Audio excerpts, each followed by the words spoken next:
Rent के हवाले से पूछते हैं दुबई सिलिकॉन ओएसिस जो दुबई के अंदर अच्छे इलाके मतलब थोड़े से सस्ते, तो ज्यादा से ज्यादा लोग जो है ना वो यहाँ रहने की दुबई इस मामले में इंतहाई किस्म का एक्सपेंसिव है। इस इलाके को चूज किया सिर्फ ये वजह थी, लेकिन अब वहाँ पे भी जो रेंट्स है ना मुझे अक्सर ये वाली सब चीजें जो है ना वो पे नहीं करनी पड़ती है। सिर्फ हम कमरे का रेंट नहीं दे रहे हैं, फकी यूनिवर्सिटी के नाम से वहाँ से, और बस इसके रूट भी इतने ज्यादा, इतना मर्जी पानी इस्तेमाल करें।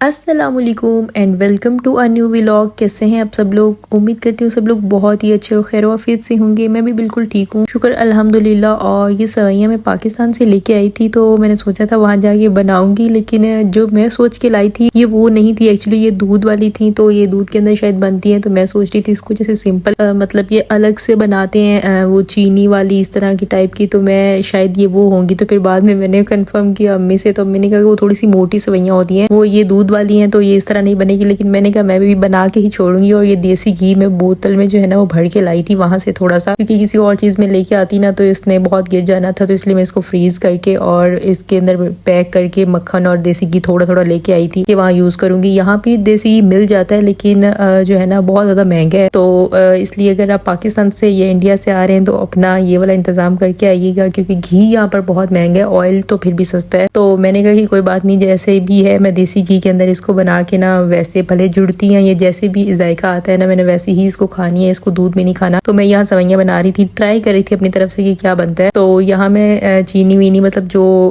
टेस्ट मुझे एक्चुअली चाहिए था मैं वो बना रही थी। खैर सवैयाँ बहुत अच्छी बन गई और मैंने जो है वो खा लिया, बहुत मजे की थी। और मैं गलती से बस 2 पैकेट लेके आ गई, अब मुझे समझ नहीं आ रही वो खत्म कैसे होंगे, तो मैं कोशिश करूंगी सारी इसी तरह से ही खाऊं बजाय इसके कि मैं इसको दूध में डाल के खाऊं। तो खैर जी, आज के जो व्लॉग का टॉपिक है वो ये है कि बहुत सारे लोग जो है ना मुझसे रेंट के हवाले से पूछते हैं दुबई सिलिकॉन ओएसिस के अंदर, के दुबई सिलिकॉन ओएसिस में रेंट क्या चल रहे हैं आजकल, और किस तरह जो है ना यहाँ 1 BHK और 2 BHK और पार्टीशन और ये वो सब कुछ है। एक्चुअली जो सिलिकॉन ओएसिस है ना वो थोड़ा सा एक्सपेंसिव इलाका है, अगर मैं आप सबको कहूँ, क्योंकि आपने मेरे बहुत से पिछले व्लॉग्स देखे होंगे जिनमें आपको अंदाजा हो गया होगा कि यहाँ पर जो रेंट्स हैं वो स्टूडियो के कितने और मास्टर रूम के कितने हैं। मास्टर रूम के अभी हम 3000 दे रहे हैं, लेकिन इससे ज्यादा ही रेंट है यहाँ पर, 3000 से 3500 तक जो है ना वो यहाँ पर रेंट है मास्टर रूम के। लेकिन कोई बाई चांस अच्छा सा मिल जाए तो हमें जो मिल गया था तो हमने ले लिया ये वाला, वरना यहाँ पर रेंट हाई ही है और अगले 1-2 महीने के अंदर मजीद हाई हो जाएंगे। और जो स्टूडियो के भी हैं वो भी बहुत ज्यादा हाई हो गए हैं, जब से हम आए हैं तब से लेके अब तक 5-6 महीनों के अंदर अच्छे खासे जो है वो रेंट यहाँ पर बढ़ गए। तो जो दुबई के अंदर अच्छे इलाके मतलब थोड़े से सस्ते वाले थे ना, वो भी उनके रेंट भी अब जो है ना वो अफोर्डेबल वाली कंडीशन में नहीं है। तो अक्सर लोग मुझे कमेंट करके पूछ रहे होते हैं कि हमारी ना इतनी सैलरी है, तो हम जो है अगर किसी जगह पे घर लें तो हम फैमिली को लेके आए तो क्या हम अफोर्ड कर सकते हैं। तो जो लोग अफोर्ड कर देने वाली बातें कर रहे हैं ना, बहुत पहले सिचुएशन अलग होती थी। शारजा के अंदर बहुत अफोर्डेबल एकोमोडेशन आपको मिल जाती थी दुबई की निस्बत, लेकिन अब वहाँ पे भी जो रेंट्स है ना, मुझे अक्सर लोग कमेंट करके बता रहे होते हैं कि वहाँ पे भी रेंट्स जो है ना वो बहुत हाई हो गए। तो अब फैमिली वाली जो कंडीशन है वो थोड़ी सी डिफिकल्ट है, लेकिन नामुमकिन बिल्कुल भी नहीं है अगर आप तरीके से चलो तो। खैर आज अभी जो है हम ऊपर पूल देखने आए थे। पिछले व्लॉग्स के अंदर मैंने आपको बताया था इस बिल्डिंग का पूल जो है ना वो बहुत ही खूबसूरत है और मैं आपको ऊपर जाके दिखाऊंगी। तो अभी जो शाम का टाइम था, लाइट्स वगैरह तो ऑफ थी, 6-7 बज रहे थे, तो क्योंकि 9 बजे के करीब जो है ना वो इसको बंद कर देते हैं, तो हम उससे पहले पहले जो है ना हमने कहा कि मैं देख के आऊँ ऊपर और आपको भी जो है ना मैं इसका विजिट कराऊँ। तो खैर हम ऊपर घूम रहे थे, तो फिर वो सिक्योरिटी वाला बंदा आया तो उसने लाइट्स वगैरह चला दी कि आप लोग बैठ जाए। लेकिन इतनी ज्यादा गर्मी थी, इतनी ज्यादा गर्मी यहाँ ऊपर हो रही थी, शायद इस वजह से क्योंकि हम नीचे से देख के आए थे तो मौसम थोड़ा सही था, हवा चल रही थी, लेकिन यहाँ ऊपर शायद AC के आउटर वगैरह पड़े थे तो उनकी इतनी ज्यादा गर्माइश थी ना कि पूरा ये वाला हिस्सा गर्म हो रहा था। तो लेकिन पूल को देख के बहुत अच्छा लग रहा था और यहाँ से आपको पूरा दुबई सिलिकॉन ओएसिस का जो है वो भी नजारा हो जाएगा आगे थोड़ा सा चल के। तो पानी जो है वो यहाँ रोटेट होता रहता है अच्छा खासा और ठंडा पानी था ये वाला। तो लोग अक्सर ऊपर नहाने आते हैं गर्मियों के अंदर, खवातीन भी आ रही होती हैं और बंदे भी आ रहे होते हैं, तो जो है ना बस हर बंदे का अपना ही शौक है। खैर ये खूबसूरत मंजर था। थोड़ी देर पहले हम आते तो रोशनी के अंदर आते तो आपको बहुत अच्छे से क्लियर नजर आ रहा होता। तो ये सारा जो है ना एकेडमिक सिटी का व्यू है एक्चुअली, और थोड़ा सा सिलिकॉन ओएसिस का व्यू है क्योंकि एकेडमिक सिटी बिल्कुल इसके सामने है। तो इस वजह से भी जो है ना इस इलाके के रेंट थोड़े से हाई है, क्योंकि सब यूनिवर्सिटीज और ऑफिस जो है ना वो यहाँ पर बने हुए, तो ज्यादा से ज्यादा लोग जो है ना वो यहाँ रहने की कोशिश करते हैं। जिनके ऑफिस एकेडमिक सिटी में है या जो लोग पढ़ते हैं यहाँ पर, जिनकी यूनिवर्सिटीज़ वगैरह यहाँ पर करीब हैं एकेडमिक सिटी के अंदर, वही लोग ज़्यादातर या अरबी लोग जो हैं वो ज़्यादातर यहाँ पर दुबई सिलिकॉन ओएसिस के अंदर मुझे नज़र आए। वरना थोड़ा सा महंगा होने की वजह से हर बंदा जो है ना अफोर्ड नहीं कर सकता यहाँ पर रहना, क्योंकि यहाँ पर ग्रॉसरी भी बहुत ज़्यादा महंगी है। हमारी भी बहुत शदीद किस्म की मजबूरी है, वरना हम एक सेकंड भी मतलब इस इलाके के अंदर ना रहें, क्योंकि मेरे हस्बैंड का ऑफिस यहाँ पर है और यहाँ से किसी भी हम दूसरे इलाके में जाते हैं ना तो वहाँ से यहाँ आने में इतनी ज़्यादा देर लगती है, 1-2 घंटे से भी ज़्यादा का टाइम लगता है। तो ऊपर से मेरे हस्बैंड की जो शिफ्ट वाली ड्यूटी है मतलब रोटेट होती रहती है, तो इसलिए भी हमें सबसे ज़्यादा प्रॉब्लम है और हमने इस इलाके को चूज़ किया, सिर्फ ये वजह थी। वरना जो है ना आपको रेंट थोड़े से कम मिल जाएंगे इंटरनेशनल सिटी के अंदर भी, और उससे आगे जो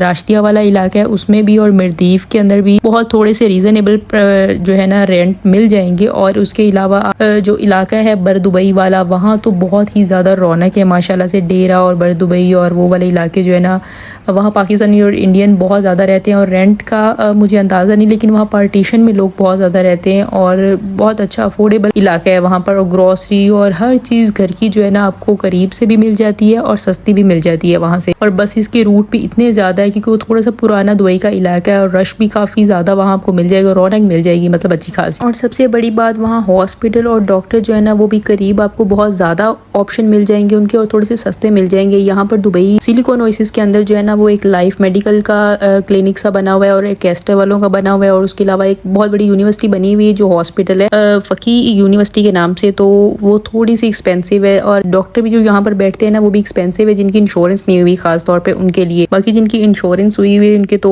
वारे नहीं आ रहे हैं, लेकिन ये भी थोड़ा सा मुश्किल हो जाता है कि कौन कौन से हॉस्पिटल और क्लिनिक जो है ना वो आपकी इंश्योरेंस को एक्सेप्ट करते हैं। तो आते साथ आपने इंश्योरेंस सबसे पहले लाजमी करवानी है। मेरा बहुत बहुत दोबारा मशवरा है आपको, मेरी वाली गलती हरगिज़ मत कीजिएगा वरना बहुत फंस जाएंगे आप लोग। और इंश्योरेंस मतलब 3000 से आई थिंक स्टार्ट होती है, तो आप बहुत अच्छे रह जाते हो, उसके अंदर बहुत कुछ कवर हो जाता है। लेकिन अगर आपको खुद से पे करना पड़ जाए ना तो तौबा अस्तगफिरुल्लाह। यहाँ पे दुबई इस मामले में इंतहाई किस्म का एक्सपेंसिव है, तो आपको ये वाली गलती नहीं करनी। खैर उसके बाद और घर लेने वाली जो है ना मसले मसाइल उसको लाजमी सॉल्व कीजिएगा। और एक बंदे ने मुझे कमेंट किया, मुझे दुख तो उस पर बहुत हुआ, मैं उसको क्या कहूँ और क्या ना कहूँ कि आप बड़ा बता रही हैं कि 3000 रेंट है और एक ही तो कमरा है बस उसके अंदर। तो भाई सिर्फ एक कमरा नहीं है, उसके अंदर किचन भी है, वॉशरूम भी है, कॉमन भी है, जिम है, पूल है, उसके अलावा पूरी बिल्डिंग आपके पास है। समझो ऊपर नीचे सब कुछ हर तरफ से जो है ना पूरी बिल्डिंग की हर फैसिलिटी आपके पास मौजूद है। तो वो सिर्फ 3000 में एक कमरा तो नहीं गिना जा रहा। और जो हमारे साथ रहते हैं उनके पास भी समझो फिर एक कमरा ही है, वो भी किचन शेयर ही कर रहे हैं और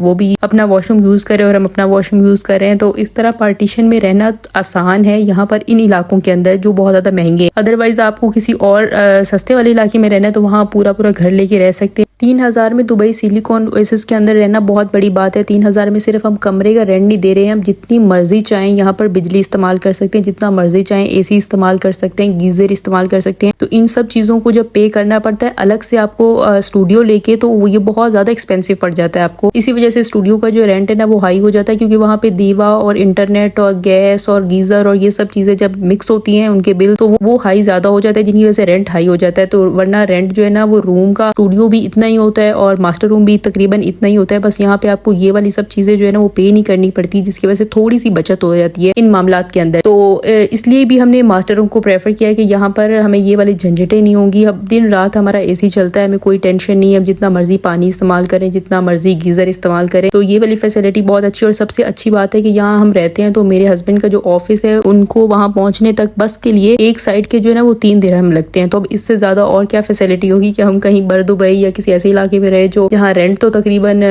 1200 तो अल्लाह माफ करे नहीं हो सकता, और 2000-2500 से शुरू हो और उसके बाद हमें सारे बिल्स भी अलग से देने पड़े, और वहां से यहाँ आने के लिए जो है ना हमें बस के किराए भी भरने पड़े और फासला भी तय करना पड़े। और सबसे बड़ी बात जो दुबई के अंदर है ना वो या तो आप पैसा बचा लो या वक्त बचा लो। तो वक्त बचाना यहाँ पर बहुत ही ज्यादा मुश्किल है। जो लोग शारजा में अफोर्डेबल अकोमोडेशन समझ के रहते हैं और दुबई के अंदर जॉब करते हैं उनसे जाके पूछिए कि कितने ज्यादा मुश्किल हालात हो जाते हैं। 2-2 घंटे ट्रैफिक के अंदर फंसना और फिर वहां से यहाँ तक आना बहुत मुश्किल हो जाता है। तो इस हवाले से अगर देखा जाए तो 3000 रेंट हमें बहुत ज्यादा अच्छा है दुबई सिलिकॉन ओएसिस के जैसे इलाके के अंदर रहकर। खैर आज की वीडियो अगर आपको पसंद आए तो इसे लाइक और शेयर जरूर कीजिएगा और मेरे चैनल को लाजमी सब्सक्राइब कर दीजिएगा प्लीज, बहुत मेहरबानी होगी। अल्लाह हाफिज।